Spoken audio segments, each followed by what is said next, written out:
খবর পড়ছি খালি পেটে মোহাম্মদ খাসসরের বড় ছেলে মোহাম্মদ শেরসুর গতকাল সকাল 10:30 ঘটিকার সময় স্থানীয় ঢাকা সদরঘাট থেকে বরিশালগামী একটি লঞ্চে 500 যাত্রী নিয়ে বরিশালের উদ্দেশ্যে রওনা দিয়েছিল। অর্ধেক পথে গেলে চিংড়ি মাছের চাটি খেয়ে লঞ্চটা ডুবে গেলে 500 যাত্রী ভিতরে 450 জন আহত আর 50 জন নিহত হয়। নিহতদের প্রত্যেকের ডাইন হাতে গাঁটটি পাওয়া গেছে। কথায় আছে বরিশালের লোক মরতে রাজি তবু গাঁটটি ছাড়তে রাজি নাই। এবার হারানো বিজ্ঞপ্তি। গতকাল রাত্র 3:30 ঘটিকার সময় স্থানীয় জাহান্নামের চৌরাস্তার মোড়ে মোহাম্মদ বেকার আলীর মুদি দোকানের চাউলের বস্তার ভিতর থেকে একটি সুন্দর চেহারাধারী তেলাপোকা হারাইয়া গিয়াছে। তেলাপোকাটি চেহারা মুখমণ্ডল গোলাকার চাপাচোপা ভাঙ্গা।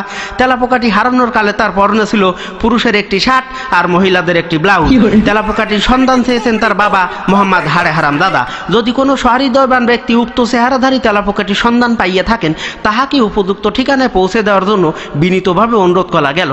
যোগাযোগের ঠিকানা মোহাম্মদ হাড়ে হারাম দাদা, মোবাইল নাম্বার 01 সুবান শাহজান ইবাদুল্লাহ বরকতুল্লাহ সুইটি তানিয়ার বিউটি।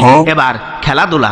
গতকাল আন্দার রাইতে বরিশালের এক মাঠে এক বিশাল ফুটবল খেলা অনুষ্ঠিত হয়। উক্ত ফুটবল খেলার অনুষ্ঠানে অংশগ্রহণ করেন 11 জন টাক্কু পুরুষ আর 11 জন চুললম্বা মহিলা। এবার রেফারির আদেশে খেলা চলছেই বল পেয়েছে মিতা আবার বলে গুতা নামের এক পুরুষের গোপন স্থানে মারছে গুতা। ফলে দুই দলের সংঘর্ষে তাৎক্ষণিকভাবে খেলাটি বন্ধ হয়ে যায়।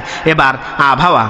আজকে যে কোনো সময় আপনাদের এবং আমার বড় চাচা মোহাম্মদ কলিমুদ্দিনের গড় চালের উপর দিয়ে ঘন্টায় 300 থেকে 350 কিলোমিটার বেগে দমকা থেকে জোর হাওয়া বয়ে যেতে পারে।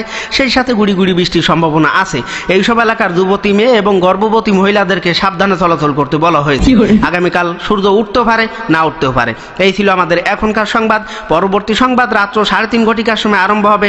আপনারা বালিশের তলে মাথা দিয়া কম্বলের তলে না ঘুমাইয়া আমাদের এই ঠাড়া পড়া সংবাদ শোনার জন্য বিনীতভাবে অনুরোধ করা গেল।